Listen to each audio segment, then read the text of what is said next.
Hello guys, most welcome. हम कर रहे हैं कॉर्पोरेट अकाउंटिंग चैप्टर नंबर, हमारा फर्स्ट चल रहा है। चैप्टर फर्स्ट है issue, forfeiture and re issue of shares.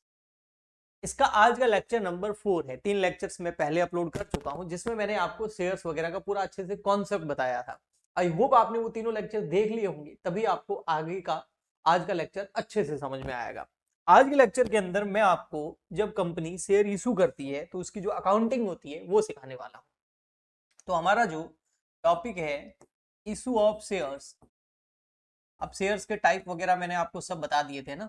तो इशू ऑफ जो शेयर्स है उसकी आज हम सीखने वाले हैं अकाउंटिंग। मतलब उसकी जो जर्नल एंट्रीज होती है वो मैं आपको सिखाऊं। लेकिन उससे पहले थोड़ा सा बता दूं, वैसे तो प्रीवियस लेक्चर में ही बता दिया था कि जब भी हम शेयर्स इशू करते हैं तो हम 3 तरीके से कर सकते हैं। ये मैंने प्रीवियस लेक्चर में बताया था। या तो शेयर इशू होते हैं एट पार, इसलिए मैं यहाँ पर थोड़ा जल्दी बता रहा हूँ, या होते हैं डिस्काउंट पर, जबकि होते नहीं है डिस्काउंट पे, only sweat equity share issue होते हैं, या फिर प्रीमियम पर। शेयर अगर एट पार इशू हो रहा है तो इसका मतलब जो शेयर की नॉमिनल वैल्यू है, यानी कि जो फेस वैल्यू है वो है फॉर एग्जांपल के लिए 10 रुपए की, और हम उसको मार्केट में इशू कर रहे हैं 10 में, इसका मतलब शेयर्स एट पार इशू हो रहे हैं। अगर शेयर की जो नॉमिनल वैल्यू या फेस वैल्यू बोल सकते हैं वो 10 रुपए है और इसको इशू कर रहे हैं हम कम प्राइस में, तो इसका मतलब 1 रुपीज का हमने लोगों को डिस्काउंट दिया है। हमारे लिए ये लॉस होता है, इसलिए ये डेबिट होता है as per nominal rule. But जो कंपनीज एक्ट 2013 है उसमें एट पार शेयर इशू कर सकते हैं, डिस्काउंट पे इशू नहीं कर सकते, लेकिन स्वेट इक्विटी शेयर को डिस्काउंट पे इशू कर सकते हैं। प्रीमियम का मतलब ये शेयर जो है वो 10 रुपए का है, उसकी नॉमिनल वैल्यू, और उसको हम इशू कर रहे हैं 10 से ज्यादा में, फॉर एग्जाम्पल के लिए 12 में कर दिया, तो 2 रुपए का यहाँ पर कंपनी को प्रॉफिट हो जाता है और प्रॉफिट क्रेडिट होता है। और ये जो 2 रुपए का प्रॉफिट है ना, इसी को हम क्या बोलते हैं, प्रीमियम। ये हम कर सकते हैं बिल्कुल। तो शेयर्स को एट पार इशू किया जा सकता है, डिस्काउंट भी इशू कर ही नहीं सकते, प्रीमियम पे इशू कर सकते हैं। तो डिस्काउंट में जब शेयर्स को इशू ही नहीं कर सकते तो इसको मैं अभी करवाऊंगा नहीं। हम सीधा फोकस करेंगे अगर शेयर्स को इशू करे एट पार या प्रीमियम तो उसकी अकाउंटिंग एंट्रीज क्या होती है। तो मैं थोड़ा सा आपको एक एग्जांपल से समझाता हूँ। आज के टाइम में वैसे तो क्या होता है, जो भी कंपनीज आईपीओ लेके आती है तो पूरे पैसे एक साथ मंगा लेती है। लेकिन हमारा जो अकाउंटिंग हम कर रहे हैं सीखने के हिसाब से, तो इसमें थोड़ा सा इंस्टॉलमेंट का मामला होता है। क्या मामला है ये मैं बताता हूं एक एग्जांपल से। फॉर एग्जांपल के लिए कंपनी है एबीसी लिमिटेड, ठीक है, और ये एबीसी लिमिटेड जो है इशू कर रही है शेयर्स। कितने शेयर इशू कर रही है, फॉर एग्जांपल मैं छोटा सा अमाउंट लेता हूं ताकि एग्जैक्टली आपको समझ में आ जाए। 10,000 इक्विटी शेयर इशू करी, प्रेफरेंस भी हो सकते हैं, लेकिन मैं एग्जांपल में इक्विटी शेयर ले रहा हूं at the rate 10 rupees each, और एक शेयर कितने रुपए का है, 10 रुपए का है। तो ये जो 10,000 है ये क्या है, ये है आपका नंबर ऑफ शेयर्स। और ये जो 10 रुपीज है ये क्या है, ये नॉमिनल वैल्यू है, फेस वैल्यू ऑफ शेयर, ठीक है। नॉमिनल वैल्यू लिख सकते हैं, फेस वैल्यू लिख सकते हैं, और पर शेयर है ना, एक शेयर जो है ना वो 10 रुपए का है। तो 10,000 शेयर इशू करेंगे और एक शेयर 10 रुपए का है, तो टोटल हमारे पास में पैसा कितना आएगा कंपनी के पास में, 10 लाख रुपए, सॉरी 1 लाख रुपए, 1 लाख। 10,000 मल्टीप्लाई बाय 10, तो 1 लाख रुपीज। तो ये 1 लाख रुपीज जो है ये क्या है, ये है शेयर कैपिटल या इक्विटी शेयर कैपिटल बोल सकते।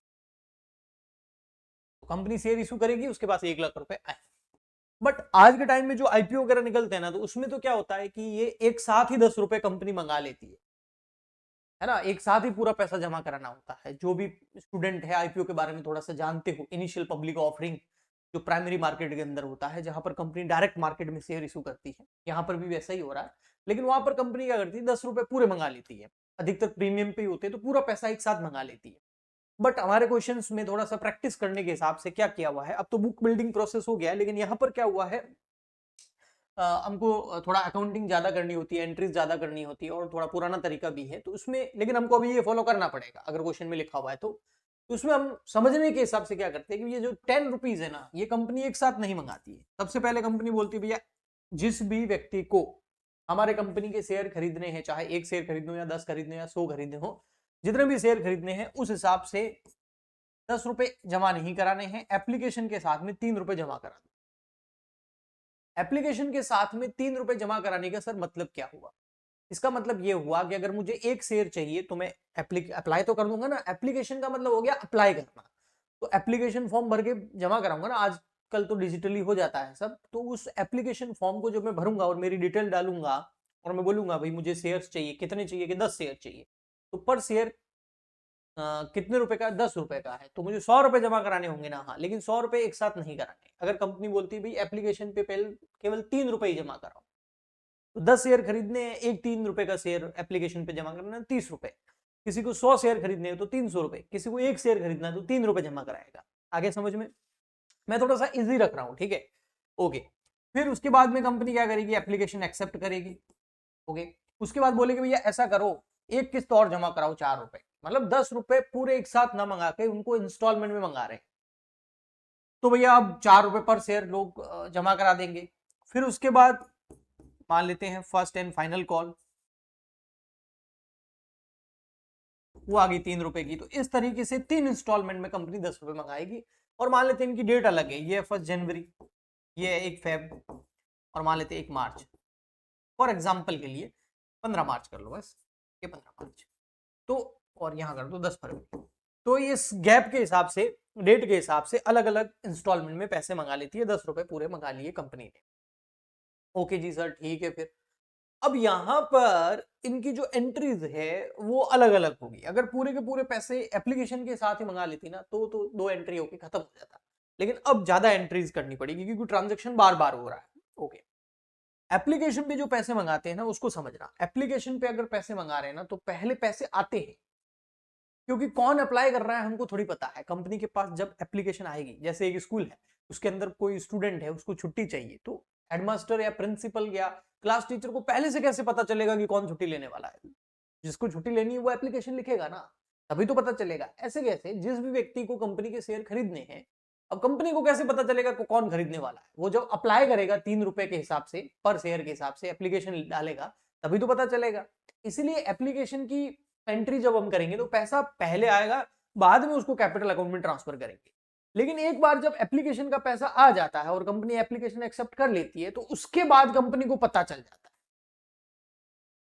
एप्लीकेशन आ गई बच्चों की, किस किस को छुट्टी लेनी। अब तो टीचर को, क्लास टीचर को पता है कि कौन कौन छुट्टी लेने वाले हैं, तो उनको बिल्कुल हाँ भाई तुम आ जाओ, तुम्हारी एप्लीकेशन आई हुई है, हाँ तुम्हारी एप्लीकेशन एक्सेप्ट, तुम्हारी रिजेक्ट, ऐसे कर सकते हैं। तो ऐसे कैसे एप्लीकेशन के बाद में कंपनी को पता चल जाता है 3 रुपए आने के बाद में कि भैया ये हमारे शेयर होल्डर बनने के लिए रेडी है, तो कंपनी फिर उनसे मांगती है नेक्स्ट इंस्टॉलमेंट, जिसको बोलते हैं अलॉटमेंट। तो अलॉटमेंट के जब 4 रुपए आ जाते हैं ना, उसके बाद में जाके कंपनी शेयर देती है। अभी तक शेयर इशू नहीं किया था, शेयर का ट्रांसफर नहीं हुआ था, ओनली एप्लीकेशन के पैसे आए, एक्सेप्ट हो गया, फिर एक बार और अलॉटमेंट का पैसा मंगाया। जैसे अलॉटमेंट का पैसा आ जाएगा उसके बाद कंपनी शेयर अलॉट करती है, इसलिए इसका नाम है अलॉटमेंट। मतलब 4 रुपए और जमा करा दो, फिर तुमको शेयर अलॉट कर देंगे, शेयर ट्रांसफर हो जाता है, और उसके बाद में लास्ट में जो बचा हुआ है वो कॉल पर मंगा लिया जाता है। ओके, मंगा लिया जाता है। आइए अब मैं इसकी आपको एंट्रीज करके बताता हूं इसी क्वेश्चन की। सबसे पहले मैं यहां पर देखो 10 रुपए का शेयर है और इशू भी कितने में हो रहा है, 10 रुपए में ही हो रहा है। इसका मतलब हम शेयर इशू कर रहे हैं एट पार, और एट पार जब शेयर इशू करते हैं तो नो प्रॉफिट नो लॉस होता है कंपनी को, एंड डायरेक्ट जनरल एंट्री हम करते हैं, क्योंकि यहां पर ना ही मिनिमम सब्सक्रिप्शन है ना ही ओवरऑल ओवर सब्सक्रिप्शन है। लास्ट लेक्चर में मैंने बताया था 10,000 शेयर इशू करना चाहते हैं और 10,000 ही एप्लीकेशन आई है हमारे पास, तो हम डायरेक्ट जनरल एंट्री करके बताता हूं मैं आपको। जनरल एंट्रीज जो है आपको पता है किसमें होती है, जर्नल के फॉर्मेट में होती है। तो ये आपके सामने है जर्नल का फॉर्मेट। ये हो गया आपका सबसे पहले डेट, अच्छा यहाँ क्रेडिट, डेबिट, ये हो गया एलएफ, और ये हो गया आपका date. Date, particular, LF, debit, date, rupees. सबसे फर्स्ट एंट्री देखो एप्लीकेशन की होगी, एप्लीकेशन की डेट क्या है, 1 जनवरी 2000 मान लेते हैं 25, ठीक है, ओके। ये भी है 25, ये भी है 25, तो 1 जनवरी 2025 को क्या होगा, पैसे आएंगे, हाँ, तो पैसे आएंगे तो बैंक अकाउंट क्या होगा, डेबिट, ये तो आपको पता ही है, ओके। पैसे आते हैं तो बैंक अकाउंट क्या होता है, डेबिट होता है, बैंक डेबिट हो गया, एसेट इंक्रीज हो गया। नहीं पता है तो थोड़ा सा ये रूल याद रखो एसेट एंड लायबिलिटी वाला, एसेट जो है हमेशा क्या होती है, डेबिट होती है। एसेट अगर इंक्रीज हो रही है तो हम डेबिट करेंगे, जैसे पैसा आएगा तो हमारा बैंक अकाउंट बढ़ेगा तो उसको क्या करेंगे, डेबिट। अगर पैसा जाएगा तो बैंक अकाउंट क्या होगा, कम, तो क्रेडिट। एक लायबिलिटी का रूल याद रखिए, लायबिलिटी जो क्रेडिट होती है, और लायबिलिटी अगर इंक्रीज हो जाए तो क्रेडिट करना, और लायबिलिटी अगर डिक्रीज हो जाए तो डेबिट करना। जैसे लोग लोन ले रहे हैं हम, तो और लोन लेंगे तो लायबिलिटी बढ़ेगी ना, हमारा दायित्व तो बढ़ेगा ना, भैया लोन लिए जा रहे हो वापस भी तो देना है, तो लायबिलिटी बढ़ेगी तो क्रेडिट, और अगर लोन का रीपेमेंट कर देंगे तो डेबिट। ऐसे कैसे, कैपिटल भी एक तरह की लायबिलिटी ही होती है, अगर कैपिटल बढ़ रही है तो क्या करना है, क्रेडिट, कैपिटल कम हो रही है तो क्या करना है, डेबिट। इसके अलावा एक नॉमिनल रूल तो है ही, all expenses and losses are debit, all incomes and profits are credit. 11th class का बेसिक नियम है, फाइनेंशियल अकाउंटिंग में हम पढ़ते हैं। तो यहां पर एसेट, बैंक नाम की जो करंट एसेट है वो इंक्रीज हो रही है, इसलिए हमने उसको डेबिट किया। और ये जो पैसा है ये हमारे पास में एडवांस में आ गया, अभी तक शेयर इशू किया नहीं है हमने, तो ये हम कर देंगे, इसको लिख देंगे इक्विटी शेयर एप्लीकेशन नाम से, और इसको एक तरीके से लायबिलिटी की तरह ट्रीट कर रहे हैं कि भाई पैसा जो है ना वो कंपनी का नहीं है, लोगों का है, इन्वेस्टर का है, कंपनी तो उस पैसे को यूज करेगी, रिटर्न कमा के देगी, और एंड में रीपेमेंट भी करना होगा जब वाइंडिंग अप होगा तब। तो उस केस में ये लायबिलिटी है भाई, कंपनी का कमाया थोड़ी है, कंपनी लोगों से उधार ले रही है पैसा, तो लायबिलिटी है। और लायबिलिटी मैंने बोला अगर इंक्रीज होती है तो क्या करते हैं, क्रेडिट कर, तो इसलिए मैंने इसको क्रेडिट कर दिया। अब पैसा कितना देखो, शेयर कितने हैं टोटल, 10,000 शेयर है, और एप्लीकेशन पे पर शेयर कितने मंगा रहे हैं, 3 रुपए, तो नंबर ऑफ शेयर है 10,000 और 3 रुपीज पर शेयर पैसा आ रहा है, तो ये हो गया आपके एप्लीकेशन पे कितने आ जाएंगे, 30,000 रुपए। और हम यहां लिख देंगे एप्लीकेशन मनी, नरेशन बोलते हैं इसको, एप्लीकेशन मनी। थोड़ा मेरा हैंड राइटिंग ऐसा ही आएगा तो मैं थोड़ा सा जल्दी में करा रहा हूँ ना, ताकि लेक्चर ज्यादा लंबा नहीं हो जाए, है ना, बोर भी नहीं हो जाओ आप।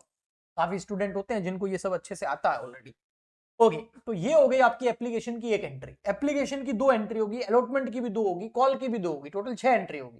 तो ये तो एप्लीकेशन की एंट्री हुई है मनी रिसीव्ड करने की, जब पैसा रिसीव होता है उसकी एंट्री। अब ये जो पैसा यहाँ लायबिलिटी जनरेट करी है इक्विटी शेयर एप्लीकेशन नाम से, एक्चुअल में ये इक्विटी शेयर एप्लीकेशन नाम की लायबिलिटी नहीं है, एक्चुअल में देखा जाए तो ये कैपिटल है, तो इसको हमको कैपिटल अकाउंट में ट्रांसफर करना हो। तो इसी डेट को हम क्या करेंगे, जो ये इक्विटी शेयर एप्लीकेशन है इस अकाउंट को क्लोज कर देंगे। अब क्लोज कैसे करेंगे, ये अकाउंट क्रेडिट है, इसको यहाँ क्या कर देंगे, डेबिट, इक्विटी शेयर एप्लीकेशन तो क्या कर देंगे, यहाँ पर डेबिट कर देंगे। और 2 इसको कहां ट्रांसफर कर देंगे, जहां इसका स्थान है। ये क्या है, ये पैसा किस चीज का है, ये इन्वेस्टर शेयर होल्डर दे रहे हैं, यानी कि ये कैपिटल है, इसको इक्विटी शेयर कैपिटल अकाउंट में ट्रांसफर कर देंगे। एक लायबिलिटी खत्म हो गई, एक लायबिलिटी जनरेट हो गई, तो ये हो गया आपका 30। और यहां हम नरेशन में लिखेंगे ये क्या है, application money, application money transfer to capital account या इक्विटी शेयर कैपिटल। ठीक है, अब ये एप्लीकेशन की 2 एंट्री हो गई, एक मनी रिसीव्ड की और एक मनी ड्यू की। ओके, ऐसे कैसे, अब अलॉटमेंट की भी 2 एंट्री करनी है, फर्स्ट कॉल की भी 2 एंट्री करनी है, लेकिन अलॉटमेंट की जो डेट है वो देखो क्या, अलॉटमेंट की डेट है 10 फरवरी। ठीक है, हाँ भाई दिख गई 10 फरवरी, तो 10 फरवरी को हम यहाँ डेट डाल देंगे, उसमें तो कोई प्रॉब्लम नहीं है। लेकिन यहाँ एक लॉजिकल बात बताऊंगा, क्या अभी भी मैं बैंक वाली एंट्री पहले करूंगा, मतलब अलॉटमेंट में जो पैसे आएंगे, अलॉटमेंट में पैसे आएंगे कितने, 4 रुपए, 10,000 इंटू 4 करोगे तो 40,000 रुपए, मतलब सेकंड इंस्टॉलमेंट। तो जब ये पैसे आएंगे ना, हाँ, तो क्या पहले पैसे आएंगे या पहले हम मांगेंगे, नहीं, ड्यू करेंगे, तो पहले हम ड्यू करेंगे।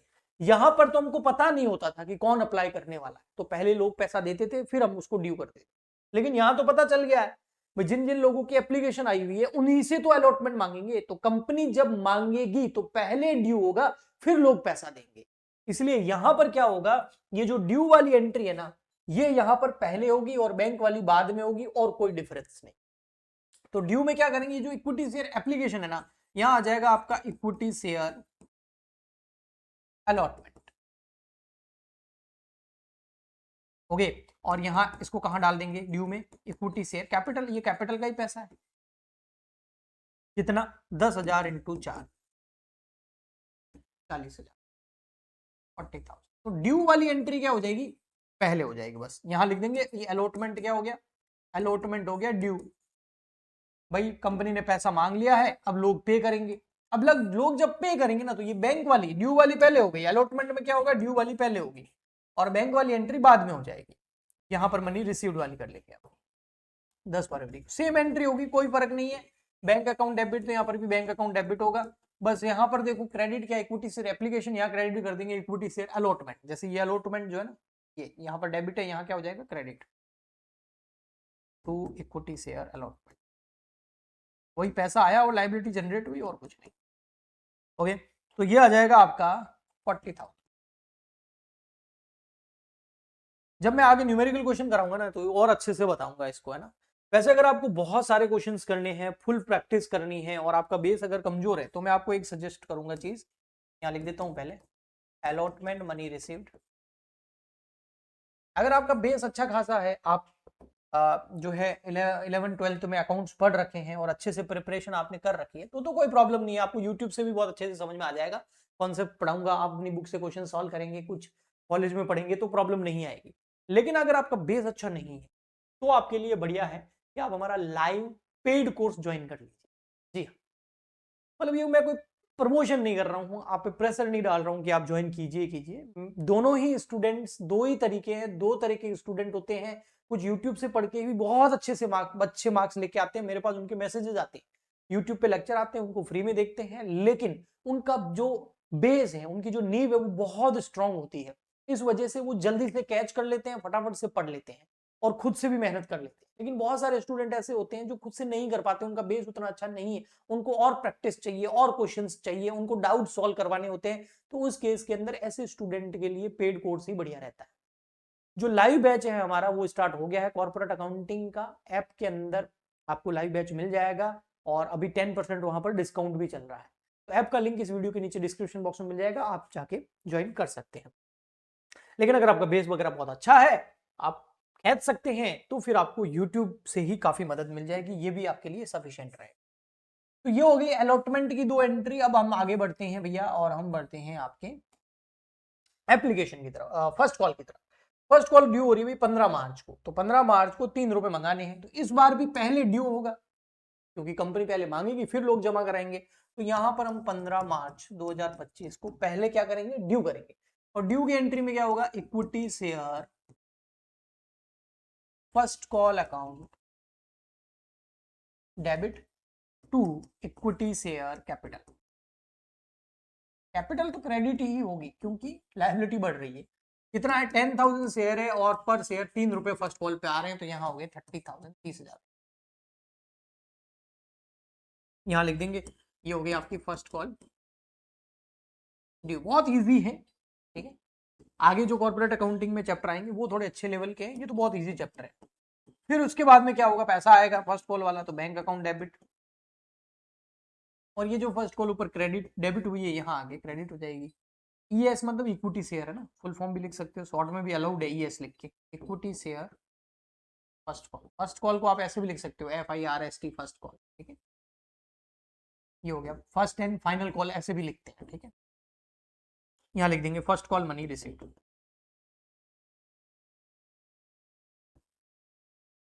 तो ये हो गई नॉर्मल सी जनरल एंट्री। नेक्स्ट लेक्चर के अंदर मैं आपको करवाऊंगा क्या सर, मैं आपको करवाऊंगा ये